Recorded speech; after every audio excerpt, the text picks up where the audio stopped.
The glitter bomb exploded in her face at exactly 3:47 p.m. I watched it happen in real time through my phone screen. The HOA president who'd lectured me about community values for 20 minutes was now shrieking on my doorstep, covered in industrial dye and reeking like a dumpster fire. But I'm getting ahead of myself. Let me take you back to where this nightmare began.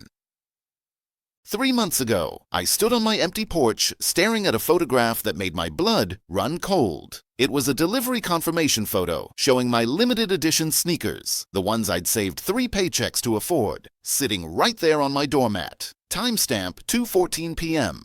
The problem? It was now 6:30 p.m. and there was nothing but bare concrete where that box should have been. My hands trembled as I zoomed in on the photo. Those weren't just shoes. They represented months of overtime, skipped lunches, saying no to friends when they went out, and someone had just taken them. I called the delivery company. "Ma'am, our driver followed protocol. Package was delivered as shown in the photo. There's nothing more we can do." Click! I slumped against my doorframe, scanning the quiet suburban street. Perfectly manicured lawns, American flags hanging limply in the still air, soccer moms in their pristine SUVs. This was supposed to be one of the safest neighborhoods in the city. That's why the HOA fees were so damn high. Someone was watching me. I could feel it. For 3 weeks, I convinced myself it was a fluke, a crime of opportunity, some teenager passing through. But then, my nephew's birthday rolled around, and I ordered him the toy set he'd been obsessing over for months. Those limited edition superhero figures that were already sold out in stores. The package arrived on a Tuesday. I was in a client meeting when my phone buzzed with the delivery notification. My stomach immediately knotted. I tried to focus on the presentation, but my mind kept drifting to that box sitting unguarded on my porch. The meeting dragged on for another hour and a half. By the time I raced home, I already knew what I'd find. Nothing. I actually got down on my hands and knees, checking under the porch swing behind the planters, as if the package might have somehow hidden itself. That's when my neighbor, Mrs. Chen, called out from across the street. "Looking for something, dear?" "My package. Did you see anyone?" "Oh, I did see the delivery truck earlier, around lunchtime." She smiled sympathetically. "Nothing after that, though. Maybe check with the delivery company?"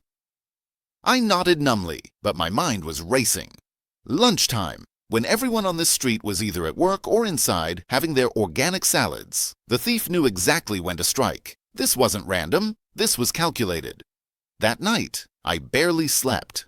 Every creak of the house made me jolt upright. Someone in my neighborhood, someone who probably smiled and waved at me, was systematically robbing me blind. The violation felt physical, like someone had reached into my home and taken something far more valuable than packages. By morning, I'd made a decision. If the police couldn't help and the delivery companies didn't care, I'd go to the one person in the neighborhood who lived for this kind of drama. Karen Westbrook, our HOA president. Karen ran our homeowners association like a personal fiefdom. She'd fine you $50 for leaving your trash cans out past 7 p.m. She'd organized a petition to ban unsightly garden gnomes. She sent certified letters about grass that grew a quarter-inch too high. But she also claimed to care deeply about neighborhood security. Maybe, just maybe, her obsessive nature could actually help. I found her outside her immaculate colonial-style home, inspecting her roses with pruning shears that looked sharp enough to perform surgery. "Karen, do you have a minute?" She turned, and I saw that expression she always wore, like she was perpetually disappointed in everyone around her. "Of course. What seems to be the problem?" I explained everything. The sneakers, the toys, the pattern, the timing. I was hoping maybe the HOA has security cameras, or could send out a warning email, or... "How terrible," she interrupted, but her eyes had already glazed over, scanning her rose bushes. "I'll absolutely look into it. We can't have thieves operating in our neighborhood. Property values, you know." That's when her son walked out. He was 17, maybe 18, typical teenager in a hoodie and jeans. But it was what was on his feet that made time stop. My sneakers. Not similar sneakers, not the same model, the exact ones. I could see the distinctive scuff mark on the left toe where the box had been damaged in shipping. I'd seen it clearly in the delivery photo.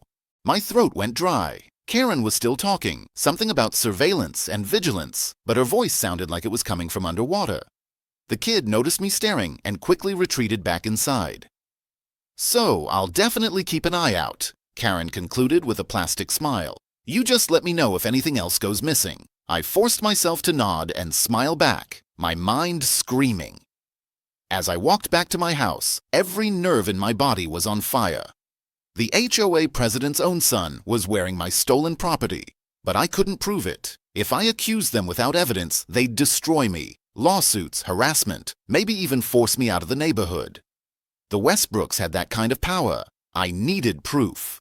That night, I ordered a surveillance system, not the obvious ones with blinking lights that scream, "You're being watched." These were pinhole cameras, barely larger than a shirt button, equipped with motion sensors and cloud storage. I installed them under the eaves, inside the porch light fixture, even disguised one inside a decorative flower pot. My house became Fort Knox. If a mosquito landed on that porch, I'd have it in 4K. Then I set the bait. A cheap package, just a phone charger and some earbuds. Total value maybe $30. I tracked it obsessively, and when it arrived Thursday afternoon at 1:47 p.m., I pulled up the live feed on my phone.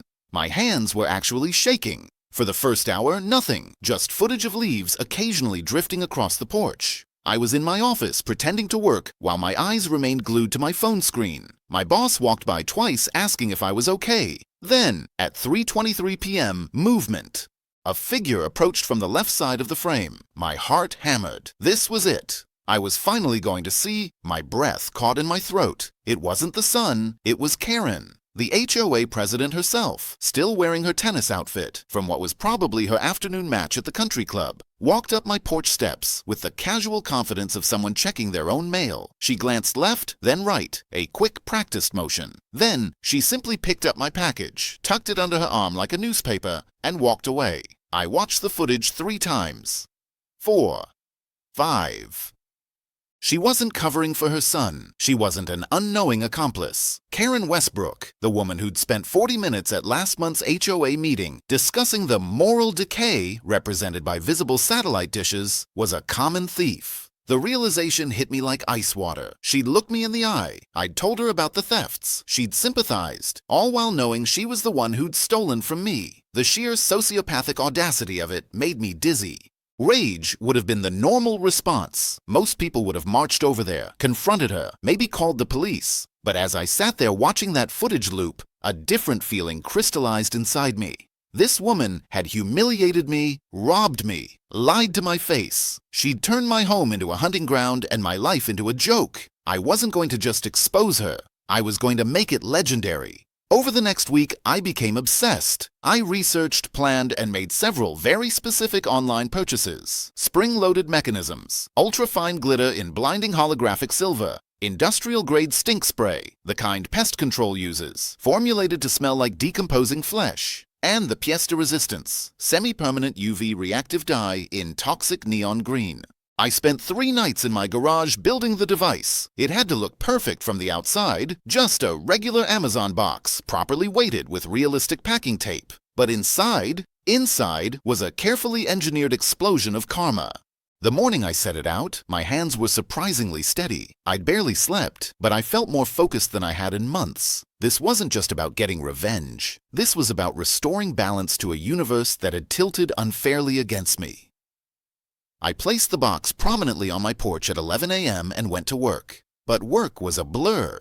I sat at my desk with my phone propped up, watching the live feed like it was the Super Bowl. Noon came and went. 1 o'clock, 2 o'clock. Then, at 3:46 p.m., she appeared. Karen's white Tesla pulled into her driveway. She got out wearing yoga pants and a designer athleisure top, her blonde hair in a perfect ponytail. She stood by her car for a moment, stretching, scanning the street with predatory casualness.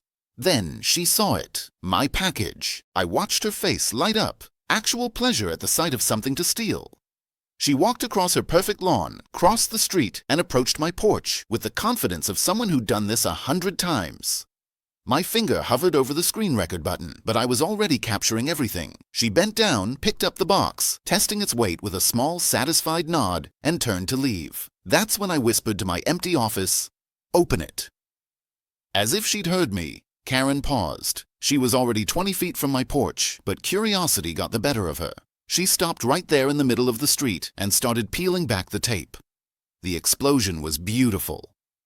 The spring mechanism triggered with a bang that echoed down the block. Glitter erupted like a volcano, coating her face, hair, and clothes in a sparkling cloud. She gasped, which was a mistake, because that's when the stink spray deployed directly into her open mouth. The scream that followed could have shattered glass. She staggered backward, gagging, as the dye pack ruptured, spraying neon green liquid across her face, neck, and that expensive athleisure outfit. The glitter stuck to the wet dye, creating a hideously sparkly green monster. Karen spun in circles, clawing at her face, shrieking like she was being murdered. The box fell to the ground, still ejecting glitter in rhythmic bursts. And then, because the universe loves poetry, doors started opening. Mrs. Chen came out first, then the Johnsons, the Martinez family, even old Mr. Peterson, who never left his house, appeared on his porch. Within 2 minutes, half the neighborhood had gathered, and every single person had their phone out. I was already in my car, racing home. I had to see this in person. By the time I arrived, Karen was at her garden hose, desperately trying to wash off the dye while neighbors gawked and whispered. The stink was so powerful I could smell it from my driveway, a nauseating mix of sulfur, rotting garbage, and death. But the dye wasn't budging. If anything, the water made it worse, spreading the neon green stain down her neck and arms. She looked radioactive. "What is this?" she screamed at no one in particular. "Someone help me!" I walked up casually, pulling out my phone. "Oh my God, Karen, what happened?" Her eyes locked onto mine, and for one beautiful moment, I saw it. The realization. She knew. She knew I knew. And she knew she couldn't say a damn thing about it. "Someone," she gasped, "booby-trapped a package." "How terrible," I said, echoing her words from weeks ago. "Did you pick up someone else's package by mistake?" Her mouth opened and closed like a fish. I smiled. "Don't worry, I'm sure whoever did this had a really good reason." But the real devastation was still coming. That night, I uploaded the footage, not to social media. That would be too crude. Instead, I sent it in a professional email to every member of the HOA board with the subject line, "Security Concern, Evidence of Theft by Board President." The video showed everything. Karen approaching, Karen stealing, Karen opening the box, the explosion, her screaming, all in crisp, time-stamped 4K. I also included previous footage of her taking my earlier packages, along with a polite, meticulously worded letter detailing the dates and values of every stolen item, with delivery confirmations attached. By morning, my inbox was flooded. The board members were horrified. Apparently, Karen had been using her position to access delivery schedules and neighborhood security footage. She knew exactly when people were home and when they weren't. I might not have been her only victim. The emergency HOA meeting was scheduled for that Saturday. I walked in to find Karen sitting alone in the back corner, still visibly green. The dye had faded somewhat, but under the fluorescent lights, she practically glowed. Patches of glitter still sparkled in her hair, and the smell. Oh God, the smell hadn't fully dissipated. People kept their distance. The board president pro tempore didn't waste time with pleasantries. "Mrs. Westbrook, we've reviewed the evidence submitted by Mr. Thompson. Do you have anything to say in your defense?" Karen's face went through several colors that had nothing to do with the dye.